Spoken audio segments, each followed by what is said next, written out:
ನೋಡಿ ಮಕ್ಕಳ, ನೀವು ಇವಾಗ ಸ್ಟಾರ್ಟ್ ಮಾಡಿಲ್ಲ ಅಂತಾದ್ರೆ ನಿಮಗೆ ಎಕ್ಸಾಮ್ ಟೈಮಲ್ಲಿ ತುಂಬಾ ಡಿಫಿಕಲ್ಟ್ ಆಗುತ್ತೆ, ತುಂಬಾ ಪ್ರೆಷರ್ ಸಿಚುವೇಶನ್ ಆಗ್ತಾ ಹೋಗುತ್ತೆ.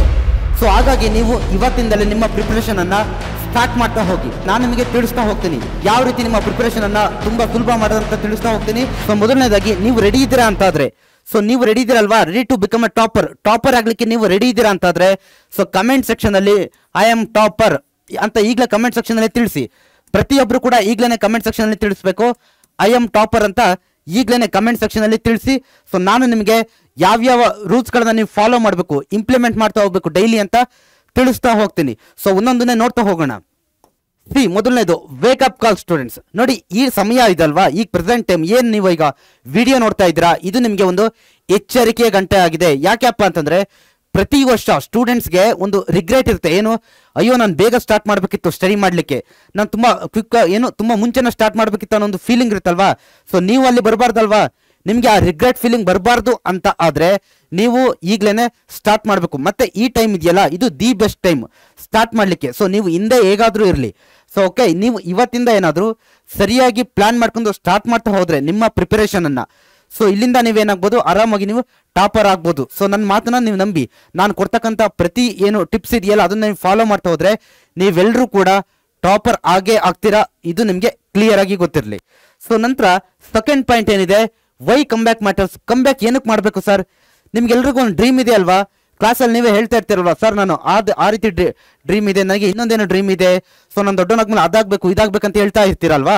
ಸೊ ನಿಮ್ಮ ತಂದೆ ತಾಯಿಗೆ ನೀವು ಒಂದು ಗೌರವ ತರಬೇಕಂತ ನಿಮಗೆ ಆಸೆ ಇದೆಯೋ ಇಲ್ವಾ, ನಿಮ್ಮ ಫ್ಯಾಮಿಲಿಗೆ ಗೌರವ ಕೊಡಬೇಕಂತ ನಿಮಗೆ ಆಸೆ ಇದೆಯೋ ಇಲ್ವೋ. ಸೊ ಅದಕ್ಕೋಸ್ಕರ ನೀವೇನು ಮಾಡಬೇಕು, ಕಮ್ ಬ್ಯಾಕ್ ಮಾಡಲೇಬೇಕು. This is the right time. ನೀವು ಕಮ್ ಬ್ಯಾಕ್ ಇಲ್ಲಿ ಮಾಡಲಿಲ್ಲ ಅಂತಾದರೆ ಎಕ್ಸಾಮ್ ಟೈಮಲ್ಲಿ ತುಂಬ ಕಷ್ಟ ಆಗುತ್ತೆ, ಸಿಲೆಬಸ್ ಜಾಸ್ತಿ ಆಗುತ್ತೆ, ಸಮಯ ಸ್ವಲ್ಪ ಕಮ್ಮಿ ಆಗೋದ್ರಿಂದ ನಿಮಗೆ ಅವಾಗ ಟೆನ್ಷನ್ನು ಪ್ರೆಷರು ಜಾಸ್ತಿ ಆಗುತ್ತೆ. ಆ ಸ್ವಲ್ಪ ಟೈಮಲ್ಲಿ ನಿಮಗೆ ಓದಲಿಕ್ಕೆ ಬಹಳ ಕಷ್ಟ ಆಗುತ್ತೆ ಸ್ಟೂಡೆಂಟ್ಸ್, ಇದನ್ನ ಅರ್ಥ ಮಾಡ್ಕೊಳ್ಳಿ. ಸೊ ನಂತರ ಮೂರನೇ ಪಾಯಿಂಟ್ ನೋಡಿ, focus on present only. So ನೋಡಿ, ನೀವು ಹಿಂದೆ ಏನಾದರೂ ಮಾಡಿರಿ, ಓಕೆ, ನೀವು ಇಲ್ಲಿವರೆಗೂ ಸರಿ ಓದಿಲ್ಲ ಅಂತಂದ್ರೂ ಕೂಡ ಏನು ಟೆನ್ಷನ್ ಬೇಡ. ಇವತ್ತಿಂದ ನೀವು ಏನು ಮಾಡಿಯಪ್ಪ ಅಂತಂದರೆ, ನಾನು ಕೊಡ್ತಕ್ಕಂಥ ಈ ಟಿಪ್ಸ್ಗಳನ್ನ ಫಾಲೋ ಮಾಡ್ತಾ ಹೋದರೆ, ಇವತ್ತಿಂದ ನಿಮ್ಮ ಪ್ರಿಪರೇಷನನ್ನು ನೀವು ಸ್ಟಾರ್ಟ್ ಮಾಡ್ತಾ ಹೋದ್ರಿ ಅಂತಂದರೆ ನೀವು 100% ಆಗಿ ಟಾಪರ್ ಆಗ್ಬೋದು. ಸೊ ಪ್ರೆಸೆಂಟ್ ಬಗ್ಗೆ ಮಾತ್ರ ಫೋಕಸ್ ಇರಲಿ. ನಿಮ್ಮ ನೀವು ಪ್ರೆಸೆಂಟು ಇವತ್ತು ಏನು ಮಾಡ್ತೀರಾ ಅನ್ನೋದು ನಿಮ್ಮ ಫ್ಯೂಚರನ್ನು ಕ್ರಿಯೇಟ್ ಮಾಡುತ್ತೆ. ನೀವು ತುಂಬ ಥಿಂಕ್ ಮಾಡ್ತಾ ಕೂತ್ಕೊಂಡ್ರೆ ಏನೂ ಯೂಸ್ ಇಲ್ಲ. ಜಾಸ್ತಿ ಥಿಂಕ್ ಮಾಡೋದೆಲ್ಲ ಬಿಟ್ಬಿಡಿ, ಪ್ರಾಕ್ಟಿಕಲ್ಗೆ ಇಂಪ್ಲಿಮೆಂಟ್ ಮಾಡೋದನ್ನ ಕಲೀರಿ, ಕೆಲಸ ಮಾಡೋದನ್ನ ಕಲ್ತ್ಕೊಳ್ಳಿ. ಸೊ ಆವಾಗ ಏನಾಗ್ತೀರಪ್ಪ ಅಂತಂದರೆ ನೀವು ಟಾಪರ್ ಆಗ್ತಾ ಹೋಗ್ತೀರಾ. ಸೊ ಇದು ನಿಮಗೆ ಕ್ಲಿಯರ್ ಆಗಲಿ. 1 ಸೆಕೆಂಡ್ ಹೇಳ್ತಾ ಇದ್ದೀನಿ, ಯಾವುದ್ರ ಬಗ್ಗೆ ಟೆನ್ಷನ್ ಬೇಡ. ಪಾಸ್ಟ್ ಬಗ್ಗೆ, ನಾನು ಸರಿ ಓದಿಲ್ಲ ಸರ್, ತುಂಬ ಹಿಂದೆ ಉಳಿದಿದ್ದೀನಿ, ನಾನು ಇನ್ನೂ ತುಂಬ ಓದ್ಲಿಕ್ಕೆ ಬಾಕಿ ಇದೆ ಸರ್, ನಾನು ಇಲ್ಲಿವರೆಗೂ ಸರಿ ಓದಿಲ್ಲ, FA ಎಕ್ಸಾಮ್ಸಲ್ಲಿ FA 1 FA 2 FA 3 ಏನೇನಾಗಿದೆ ಅದು ಯಾವುದ್ರಲ್ಲೂ ನಾನು ಸರಿ ಮಾಡಿಲ್ಲ ಸರ್, SCA 1 ಅಷ್ಟು ಸರಿಯಾಗಿ ಆಗಿಲ್ಲ ಸರ್. ಈಗ ನಾನು ಏನು ಮಾಡಲಿ ಅಂತಂದರೆ ಇವತ್ತಿಂದ ಏನು ಮಾಡಿ, ಈ ಪ್ರೆಸೆಂಟ್ ಮೇಲೆ ಫೋಕಸ್ ಮಾಡಿ ಸ್ಟಡಿ ಮಾಡ್ತಾ ಹೋಗಿ. ಇವತ್ತಿಂದ ನೆಕ್ಸ್ಟ್ ನಿಮಗೆ ಯಾವ್ಯಾವ ಎಕ್ಸಾಮ್ಸ್ಗಳು ಬರ್ತಾ ಹೋಗುತ್ತೋ ಆ ಎಲ್ಲ ಎಕ್ಸಾಮ್ಸು ಏನಾಗುತ್ತಪ್ಪ ಅಂತಂದರೆ ನೀವಲ್ಲಿ ಒಳ್ಳೆ ಸ್ಕೋರನ್ನ ಮಾಡ್ತೀರಾ. ಪ್ರೆಸೆಂಟ್ ಮೇಲೆ ನೀವು ಫೋಕಸ್ ಮಾಡ್ತಾ ಹೋದರೆ ಇದು ನಿಮಗೆ ಕ್ಲಿಯರ್ ಆಗಿರಲಿ. Fourth point, how to start come back today. ಹೌದು ಸರ್, ಈಗ ನೀವು ಕಮ್ ಬ್ಯಾಕ್ ಮಾಡಬೇಕು ಅಂತ ಹೇಳ್ತಾ ಇದ್ದೀರಾ, ಬಟ್ ಯಾವ ರೀತಿ ಕಮ್ ಬ್ಯಾಕ್ ಮಾಡೋದು ಸರ್, ನನಗೆ ಗೊತ್ತಾಗ್ತಿಲ್ಲ ಸರ್. ಸೊ ನೋಡಿ, ಸಿಂಪಲ್ ಆಗಿ ಮಾರ್ನಿಂಗ್ ಬೇಗ ಎದ್ದೇಳಿ. ಓಕೆ, ಫಸ್ಟ್ ಥಿಂಗು ಮಾರ್ನಿಂಗು ಎಲ್ಲರೂ ಕೂಡ ನೀವು ನಾರ್ಮಲ್ ಟೈಮಿಂಗ್ಸ್ ಏನಿದ್ವಿಲ್ಲ ಅದಕ್ಕಿಂತ ತುಂಬ ಬೇಗ ಎದ್ದೇಳಬೇಕು. ಎದ್ದಾದ್ಮೇಲೆ ಏನು ಮಾಡ್ತೀರಪ್ಪ ಅಂತಂದರೆ ಅಟ್ಲೀಸ್ಟ್ ಒಂದು 5 to 10 minutes ಮೆಡಿಟೇಷನ್ ಮಾಡಿರಿ.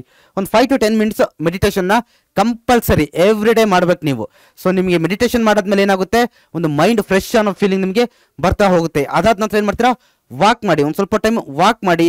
ಅದಾದ ನಂತರ ಏನು ಈ ಮೊಬೈಲ್ ಯೂಸ್ ಮಾಡೋದನ್ನೆಲ್ಲ ತುಂಬ ಕಮ್ಮಿ ಮಾಡ್ತಾ ಹೋಗಬೇಕು ನೀವು. ಓಕೆ, ಸೊ ಡೈಲಿ ಮಾರ್ನಿಂಗ್ ನೀವೇನು ಮಾಡಬೇಕಪ್ಪ ಅಂತಾದರೆ, ಸೊ ನಿಮ್ಮ ಆ ದಿನದ ಗೋಲ್ ಏನಿದೆ, ನೀವು ಆ ದಿನ ಏನು ಮಾಡಬೇಕು ಅಂತ ಅನ್ಕೊಂಡಿದ್ದೀರಾ, ನೀವು ಯಾವ್ಯಾವ ಗೋಲ್ ಇದೆ, ಯಾವ ಚಾಪ್ಟರ್ ಕವರ್ ಮಾಡ್ಬೇಕಂತ ಅನ್ಕೊಂಡಿದ್ದೀರಾ, ಸೋಷಿಯಲ್ ಸೈನ್ಸಲ್ಲಿ ಯಾವ ಚಾಪ್ಟ್ರು, ಸೈನ್ಸಲ್ಲಿ ಯಾವ ಚಾಪ್ಟ್ರು, ಮ್ಯಾಥಮೆಟಿಕ್ಸಲ್ಲಿ ಯಾವ ಚಾಪ್ಟ್ರು, ಲಿಸ್ಟ್ ಡೌನ್ ಮಾಡಿ.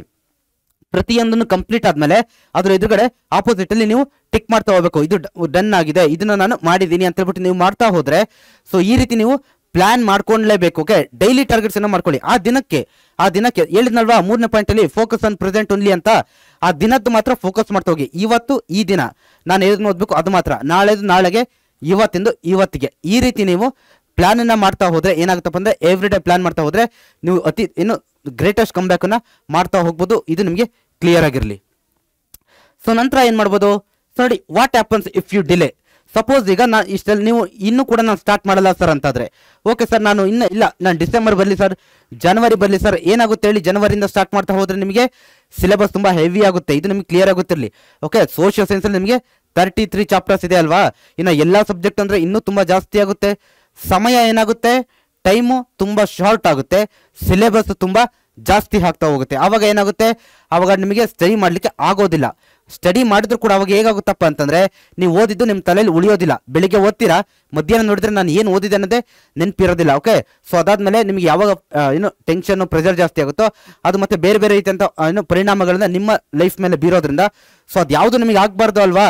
ನೀವು ಆರಾಮಾಗಿ ಎಕ್ಸಾಮ್ ದಿನ ಕೂಲ್ ಆ್ಯಂಡ್ ಕಾಮ್ ಆಗಿ ಖುಷಿಯಿಂದ ಎಕ್ಸಾಮ್ ಬರೀಲಿಕ್ಕೆ ಹೋಗಬೇಕು ಅಂತ ಆದರೆ ಏನು ಮಾಡಿ ನೀವು, ಸೊ ಸ್ಟಾರ್ಟ್ ಮಾಡಬೇಕು. ಸ್ಟಾರ್ಟ್ ಮಾಡಲಿಲ್ಲ ಅಂತ ಈ ರೀತಿ ಆಗುತ್ತೆ.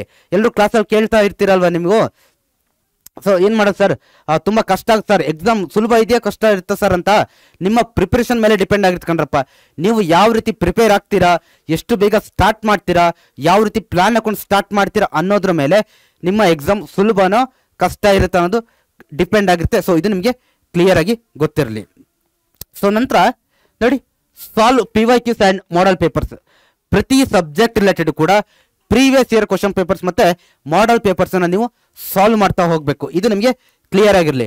ಮಾಡಲ್ ಪೇಪರ್ಸು ನಮ್ಮ ಚಾನಲ್ನ ಲೈವ್ ಸೆಕ್ಷನಲ್ಲಿ ಇದೆ, ನೀವು ಅಲ್ಲಿ ಹೋಗ್ಬಿಟ್ಟು ಕೂಡ ಚೆಕ್ ಮಾಡ್ತಾ ಹೋಗ್ಬೋದು. ಓಕೆ, ಅದಾದ ನಂತರ ನಮ್ಮ ಏನು ಬ್ಲೂ ಪ್ರಿಂಟನ್ನು ಕೂಡ ನೀವು ಫಾಲೋ ಮಾಡ್ತಾ ಹೋಗ್ಬೋದು. ಬ್ಲೂ ಪ್ರಿಂಟ್ ಕೂಡ ಅಪ್ಲೋಡ್ ಆಗಿರೋದು ಚಾನಲ್ ಲೈವ್ ಸೆಕ್ಷನಲ್ಲಿ ಇದೆ. ಸೊ ಆ ಪ್ರಕಾರ ನೀವೇನು ಮಾಡ್ತಾ ಹೋಗಿ ಸ್ಮಾರ್ಟ್ ವರ್ಕ್ ಪ್ಲಾನ್ ಮಾಡಿಕೊಂಡು ಆ ಬ್ಲೂ ಪ್ರಿಂಟ್ ಪ್ರಕಾರನೇ ಸ್ಮಾರ್ಟ್ ವರ್ಕ್ ಮಾಡ್ತಾ ಯಾವ ಚಾಪ್ಟರ್ಲಿ ಎಷ್ಟು ಮಾರ್ಕ್ಸ್ನ ಕ್ವಶನ್ ಬರುತ್ತೆ ಅನ್ನೋದನ್ನ ಫಸ್ಟ್ ನೋಡ್ಕೊಳ್ಳಿ. ಎಷ್ಟು ಟೈಮ್ ಕೊಡಬೇಕು, ಲಾಂಗ್ ಏನು 4 ಮಾರ್ಕ್ಸು 5 ಮಾರ್ಕ್ಸ್ ಕ್ವಶನ್ ಬರೋ ಚಾಪ್ಟರ್ಗೆ ಜಾಸ್ತಿ ಪ್ರಿಫರೆನ್ಸನ್ನು ಕೊಡಿ, ಕಮ್ಮಿ ಮಾರ್ಕ್ಸ್ ಬರೋದಕ್ಕೆ ಕಮ್ಮಿ ಪ್ರಿಫರೆನ್ಸನ್ನು ಕೊಡಿ. ಅದಾದಮೇಲೆ PYQs ಮತ್ತು ಮಾಡಲ್ ಪೇಪರ್ಸ್ನ ಸಾಲ್ವ್ ಮಾಡ್ತಾ ಹೋಗಿ. ಓಕೆ, ಸೊ ಇದನ್ನು ನೀವು ಸಾಲ್ವ್ ಮಾಡಿದ್ರೆ ಏನಾಗುತ್ತಪ್ಪ ಅಂದರೆ ನಿಯರ್ಲಿ 70% ಕ್ವಶನ್ಸು ಇವೆರಡರಿಂದಲೇ ರಿಪೀಟ್ ಆಗಿರುತ್ತೆ. ಓಕೆ, ಇವೆರಡನ್ನ ಚೆನ್ನಾಗಿ ಮಾಡಿ, ನೀವು ಇವೆರಡನ್ನ ಚೆನ್ನಾಗಿ ಮಾಡ್ತಾ ಹೋದರೆ ನೀವು 100% ಪಾಸ್ ಆಗ್ತಾ ಹೋಗ್ತೀರಾ, ಟಾಪರ್ ಆಗ್ತೀರಾ. ಇದನ್ನು ನೀವು ಯಾವ ಕಾರಣಕ್ಕೂ ಮಿಸ್ ಮಾಡೋದಲ್ಲ, ಇವತ್ತಿಂದಲೇ ಸ್ಟಾರ್ಟ್ ಮಾಡ್ತಾ ಹೋಗಿ. ಸೊ ನಂತರ ಏನಿದೆ, don't compare with your friends. ನೋಡಿ, ಈ ಒಂದು ಪ್ರೋಸೆಸ್ ಏನಿದೆಯಲ್ವಾ, ಏನು ನೀವು ಇವತ್ತಿಂದ ಸ್ಟಾರ್ಟ್ ಮಾಡಿದರೆ ಈ ಒಂದು ಏನು ನಿಮ್ಮ ಎಕ್ಸಾಮ್ ಆಗೋವರೆಗೂ ಈ ಒಂದು ಪ್ರೋಸೆಸ್ ಇದೆಯಲ್ವಾ, ಇಲ್ಲಿ ಯಾವ ಕಾರಣಕ್ಕೂ ನಿಮ್ಮ ಫ್ರೆಂಡ್ಸ್ ಜೊತೆ ಏನು ಮಾಡಬೇಡಿ, ಕಂಪೇರ್ ಮಾಡಬೇಡಿ. ಸಪೋಸ್ ನಿಮ್ಮ ಕೆಲವೊಂದು ಫ್ರೆಂಡ್ಸ್ಗಳು SA ಎಕ್ಸಾಮಲ್ಲಿ, SA1 ಎಕ್ಸಾಮಲ್ಲಿ, FA ಎಕ್ಸಾಮ್ಸಲ್ಲಿ ನಿಮಗಿಂತ ಜಾಸ್ತಿ ಮಾರ್ಕ್ಸ್ ತೆಗೆದಿರ್ತಾರೆ, ಅವ್ರ ಜೊತೆ ಕಂಪ್ಯಾರಿಸನ್ ಬೇಡ. ಓಕೆ, ಕಂಪ್ಯಾರಿಸನ್ ಮಾಡೋದ್ರಿಂದ ನಿಮಗೆ ಏನೂ ಸಿಗಲ್ಲ, ಏನೇನೂ ಸಿಗಲ್ಲ ನಿಮಗೆ. ಅದಿನ್ನೂ ನಿಮ್ಮನ್ನು ಮೋಟಿವೇಶನ್ ಆಗಿ ಏನು ಮಾಡ್ತೆ, ಡೌನ್ ಮಾಡ್ತಾ ಹೋಗುತ್ತೆ, ಸೊ ಡಿಮೋಟಿವೇಟ್ ಮಾಡ್ತಾ ಹೋಗುತ್ತೆ. ಅದು ನಿಮಗೆ ಕ್ಲಿಯರ್ ಆಗಿ ಗೊತ್ತಿರಲಿ. ಅದರಿಂದ ಏನು ಮಾಡಿ, ನಿಮ್ಮ ಬಗ್ಗೆ ಮಾತ್ರ ಫೋಕಸ್ ಇರಲಿ.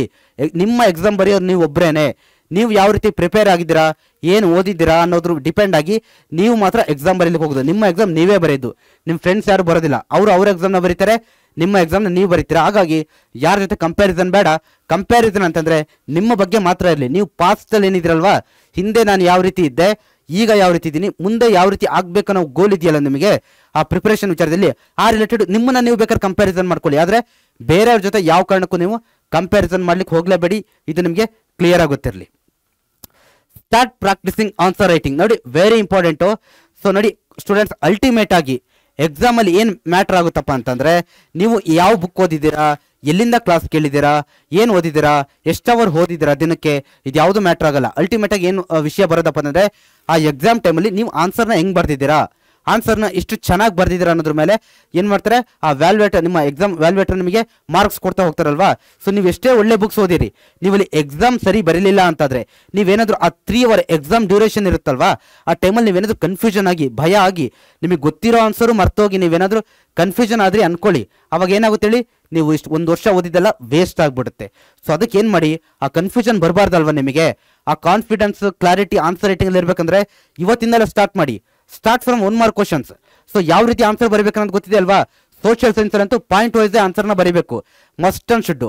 ಸ್ಟಾರ್ಟಿಂಗು 1 ಮಾರ್ಕ್ ಕ್ವಶನ್ಸ್ ಇಂದ ಸ್ಟಾರ್ಟ್ ಮಾಡಿಪ್ಪ. 1 mark questions, 2 mark questions, 3 mark, 4 mark, ಈ ರೀತಿ ಚಿಕ್ಕ ಚಿಕ್ಕ ಕ್ವಶನ್ ಇಂದ ಸ್ಟಾರ್ಟ್ ಮಾಡ್ತಾ ಹೋಗಿ ಆನ್ಸರ್ ರೈಟಿಂಗ್ನ ಇವತ್ತಿಂದಲೇ. ಸ್ಟಾರ್ಟಿಂಗ್ ಸ್ವಲ್ಪ ಕಷ್ಟ ಆಗುತ್ತಾ ಆಗಲಿ, ಕೆಲವೊಂದು ಆನ್ಸರ್ ಸರಿ ಬರೋಲ್ಲ, ಪರ್ಫೆಕ್ಟ್ ಆಗಿ ಬರೋದಿಲ್ಲ. ಬಟ್ ನೀವು ಯಾವಾಗ ಡೈಲಿ ಕನ್ಸಿಸ್ಟೆನ್ಸ್ ಆಗಿ ಫಾಲೋ ಮಾಡ್ತೀರಾ ಹೋಗ್ತೀರಲ್ವಾ, ಆವಾಗ ಡೆಫಿನೆಟ್ ಆಗಿ ಏನಾಗುತ್ತೆ, ನಿಮ್ಮ ಆನ್ಸರ್ ನೀವು ಒಳ್ಳೆ ಆನ್ಸರ್ನ ಬರಿತಾ ಹೋಗ್ತೀರಾ. ಬಟ್ ಅದು ನಿಮಗೆ ಟೈಮ್ ತಗೊಳುತ್ತೆ. ಹಾಗಾಗಿ ನೀವೇನು ಮಾಡಿ, ಇವತ್ತಿಂದಲೇ ಪ್ರಾಕ್ಟೀಸ್ ಮಾಡ್ತಾ ಹೋಗಿ. ಓಕೆ, ಇದಂತೂ ವೆರಿ ಇಂಪಾರ್ಟೆಂಟ್ ಪಾಯಿಂಟ್. ಸುಮ್ಮನೆ ಓದಿ ಸುಮ್ಮನೆ ಆಗೋದಲ್ಲ. ನೀವು ಆ ರೀತಿ ಮಾಡ್ತಾ ಹೋದ್ರೆ, ನೆಗ್ಲೆಕ್ಟ್ ಮಾಡ್ತಾ ಹೋದ್ರೆ ತುಂಬ ಕಷ್ಟ ಆಗುತ್ತೆ. ಹಾಗಾಗಿ ಇವತ್ತಿಂದಲೇ ಆನ್ಸರ್ ರೈಟಿಂಗನ್ನು ಪ್ರಾಕ್ಟೀಸ್ ಮಾಡ್ತಾ ಹೋಗಿ. ಸೊ ಅದಾದ ನಂತರ ಮೇಕ್ ಪ್ರಾಪರ್ ರಿವಿಷನ್. ನೋಡಿ ಏನಿದೆ ನೆಕ್ಸ್ಟ್, ರಿವಿಷನ್ ಅನ್ನೋದು ವೆರಿ ಇಂಪಾರ್ಟೆಂಟ್ ಅಲ್ವಾ.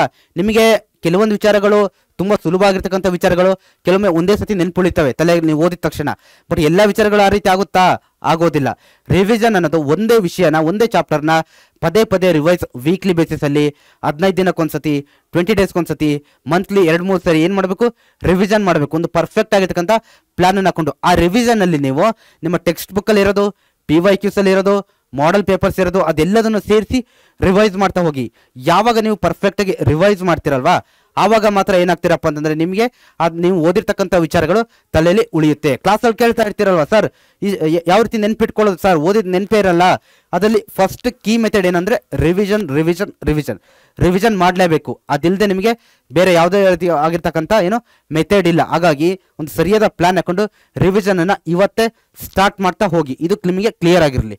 ಸೊ ನಂತರ ಅನಲೈಸ್ ಯುವರ್ ಪ್ರೆಸೆಂಟ್ ಸಿಚುವೇಶನ್. ನೋಡಿ ಇಷ್ಟೆಲ್ಲ ಹೇಳಿದ್ನಲ್ವ ನಾನು, ಈಗ ಇಷ್ಟೆಲ್ಲ ಪಾಯಿಂಟ್ ನಾನು ನಿಮಗೆ ಎಕ್ಸ್ಪ್ಲೇನ್ ಮಾಡಿದೆ ಏನೇನು ಮಾಡಬೇಕು ಅಂತ. ಇಷ್ಟೆಲ್ಲ ಆದಮೇಲೆ ಅನಲೈಸ್ ಮಾಡಿ ನೀವು ಎಷ್ಟು ವಿಚಾರಗಳನ್ನ ಫಾಲೋ ಮಾಡ್ತಾ ಇದ್ದೀರಾ ಅಂತ. ನೀವು ಟಾಪರ್ ಆಗಬೇಕು ಅಂತಾದರೆ ನಿಮಗೊಂದು ಗೋಲ್ ಇದೆಯಲ್ವಾ, ಆ ಗೋಲನ್ನು ಅಚೀವ್ ಮಾಡಬೇಕು ಅಂತಾದರೆ ಸೊ ನೀವು ಎಷ್ಟು ಅಂಶಗಳನ್ನು ನಾನು ಹೇಳಿದ್ರಲ್ಲಿ ನೀವು ಫಾಲೋ ಮಾಡ್ತಾ ಇದ್ದೀರಾ ಚೆಕ್ ಮಾಡಿ ನೋಡುವ. ಸೊ ಹಂಗೆ ಅನಲೈಸ್ ಮಾಡ್ಕೊಳ್ಳಿ. ಆವಾಗ ನಿಮಗೆ ಗೊತ್ತಾಗುತ್ತೆ ನಾನು ಯಾವ ವಿಚಾರಗಳನ್ನ ಫಾಲೋ ಮಾಡ್ತಾ ಇದ್ದೀನಿ, ಯಾವ ವಿಚಾರಗಳನ್ನ ಫಾಲೋ ಮಾಡ್ತಾ ಇಲ್ಲ, ಇನ್ನೂ ಯಾವ ಯಾವ ವಿಚಾರಗಳನ್ನು ನಾನು ಇಂಪ್ಲಿಮೆಂಟ್ ಮಾಡಬೇಕನ್ನೋದು ನಿಮಗೆ ಕ್ಲಿಯರಾಗಿ ಐಡಿಯಾ ಬಂದಿದೆ ಅಲ್ವಾ. ಈಗ ಆಲ್ರೆಡಿ ನಿಮಗೆ ಬಂದಿರುತ್ತೆ ಐಡಿಯಾ ಯಾವ್ಯಾವ ವಿಚಾರಗಳನ್ನ ನಾನು ಫಾಲೋ ಮಾಡ್ತಾ ಇದ್ದೀನಿ, ಫಾಲೋ ಮಾಡ್ತಿಲ್ಲ ಅಂತ.